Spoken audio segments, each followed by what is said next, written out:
सपा अध्यक्ष अखिलेश यादव ने की प्रेस वार्ता, बोले कि बीजेपी की सरकार न्याय नहीं कर रही है। पीडीए वर्ग के लोगों को न्याय से वंचित किया जा रहा। वर्चस्ववादी ताकतें पीडीए को अपमानित कर रही हैं। समाज में समानता और सम्मान की लड़ाई जारी रहेगी, अखिलेश यादव ने कहा। आगे उन्होंने इटावा में हुई घटना की निंदा की। बोले, वर्चस्ववादी लोग पीडीए को कर रहे हैं अपमानित। सच्चे भक्त अब भागवत कथा भी नहीं सुन पा रहे। यह लोग समाज पर एकाधिकार बनाना चाहते हैं। अखिलेश यादव ने बीजेपी पर विचारधारा थोपने का आरोप लगाया। साथ ही लखनऊ से अखिलेश यादव ने तीखा बयान दिया। साथ ही कथावाचकों के साथ भेदभाव पर भी कई सवाल उठाए। अखिलेश यादव ने कहा कि कथावाचक के लिए सरकार एकाधिकार कानून लाए। क्या वर्चस्ववादी दक्षिणा भी नहीं लेंगे? पहले लोग घर और मंदिर धुलवाते थे, अब सरेआम लोगों का मुंडन कराया जा रहा है। अखिलेश यादव का बड़ा हमला। अखिलेश यादव ने बीजेपी की सरकार पर साधा जमकर निशाना। कहा कि बीजेपी जाए तो हम लोगों को चैन आए। इस सरकार को सिर्फ 2500 लोग चला रहे हैं।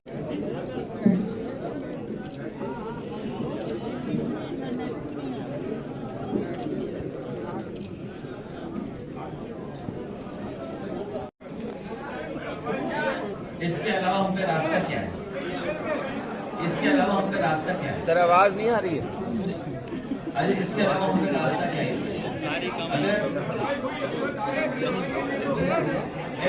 आप लोग रुक जाओ, थोड़ा आवाज कम करो तो कुछ प्रेस के लोग सवाल पूछ रहे। रुक जाइए, कागज बाद में ले लिए जाएंगे। रुक जाओ, सिक्योरिटी वाले से लोग कागज ले ले, कोई सिक्योरिटी वाला। हाँ, आप पूछो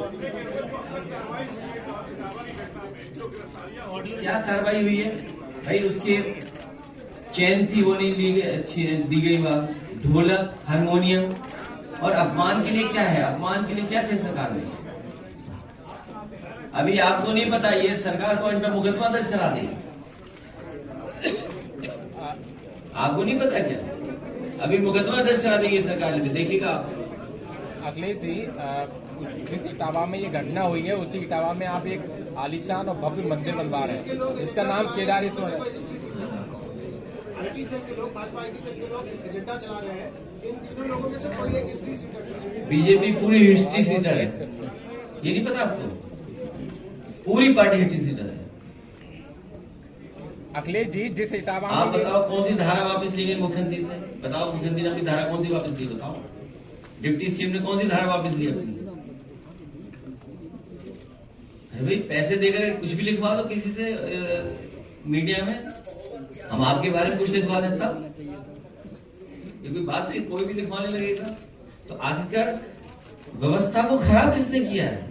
हम न्याय कहां मांगने जाएं? थाने में बताइए आप, पुलिस क्या कर रही है?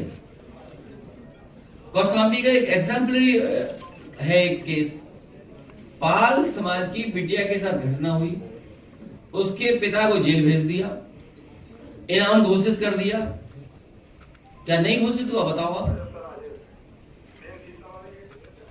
भाई। जिसकी बेटी के साथ घटना हुई हो, उसी के पिता पर आरोप, उसी को जेल भेज दिया, उसी पे 25,000 रुपए का इनाम घोषित हो गया, और सरकार में बैठे लोग अपने केस वापस ले रहे हैं। अखिलेश जी, जिस इटावा में ये घटना हुई है उसी इटावा में आप एक आलीशान और भव्य मंदिर बनवा रहे हैं, केदारेश्वर। अरे अभी, हाँ ठीक है, देखिए अभी एक साथी यहाँ आया, दरोगा ने उस पे आजमगढ़ का है, कैश ले लिया, जेब से निकाल लिया पैसा। हाँ, आजा बेटा यहाँ आजा, बताइए, दरोगा ने कैश ले लिया उस पे, जेब से पैसा कितना निकाल लिया बेटा? 24,000 रुपए निकाल लिए। बताओ, दरोगा ने 24,000 रुपए निकाल लिया। आप याद कीजिए, दिल्ली की मुख्यमंत्री ने हमारे लिए क्या कहा? क्या कहा था दिल्ली की मुख्यमंत्री ने हमारे लिए? कौन कहलवा रहा था ये बात? हम आपको कहें आप लोग टोटी चोर होता? ये कोई बात हुई? कौन करवा रहा है? बीजेपी करवा रही है। ये है, देखो बताओ, गरीब लड़का, बताइए 24,000 रुपये ले लेते हैं। इधर देखो इधर सामने। पैसे कहाँ ले जा रहे थे? क्या मामला था, क्यों ले लिए? झगड़ा हुआ था तो बोले कि आपके घर से खाना मंगाना है, तो मेरे बाबा गए तो उनसे बोले कि पैसा दे तो छोड़ देंगे, तो 24,000 रुपये दे, तो एक दिन के बाद छोड़ दो। हाँ देखिए आप, पैसा मांगा, रिश्वत मांगी ना। सुरपाल दरोगा जी। क्या नाम है ना पता जी? क्या नाम है दरोगा? सुरपाल दरोगा जी। अरे दरोगा क्या, तुम्हें लखनऊ में पैसा चल रहा, दरोगा दरोगा कर रहे तुम यहाँ। अरे तुम यहाँ दरोगा के चक्कर में पड़े हो। दरोगा दे किसको रहा है? ठीक बेटा हम दिलवा देंगे, नहीं हुआ 24,000 हम लोग देंगे और दरोगा से भी दिलवाएंगे तुम्हें, फिर सच बोलने के लिए। आप सोचिए, आप दरोगा तो इकट्ठा करके दे रहा है किसी को, तुम कह रहे दरोगा नाम कौन है? मुख्यमंत्री नाम क्यों नहीं पूछते हो आप? किसके पास जा रहा है पैसा?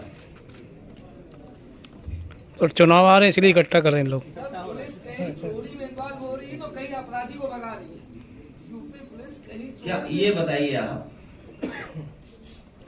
अभी एसडीएम पिटा विधायक से, और आप में से कुछ लोग हैं पत्रकार जो न्यूज बदल रहे हैं। जो अखबार आरएसएस बीजेपी का है, बिका हुआ अखबार, वो क्या न्यूज बदल रहा है? आपको याद होगा अखबार का, भारतीय जनता पार्टी उनका पॉलिटिकल लाभ लेने के लिए घटनाएं होने देना चाहती है। भारतीय जनता पार्टी, इनकी सरकार में बैठे लोग न्याय देने लगे और निष्पक्ष कार्रवाई करने लगे तो बहुत सारी घटनाएं होंगी नहीं, बहुत सारे गरीब लोगों को न्याय मिल जाएगा।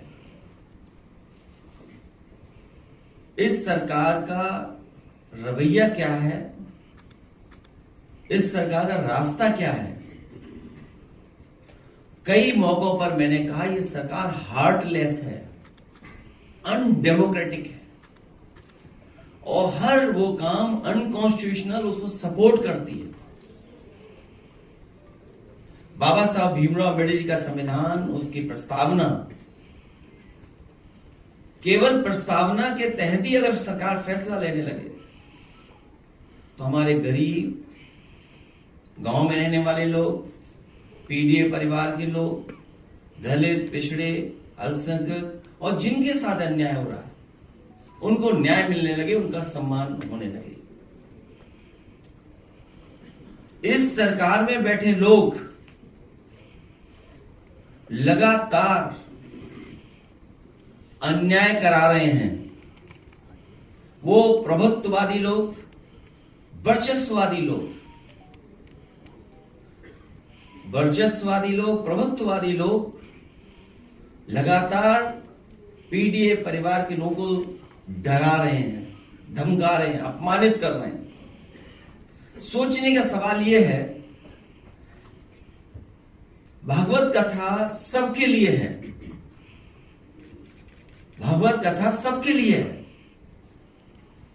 जब सब सुन सकते हैं तो सब बोल क्यों नहीं सकते?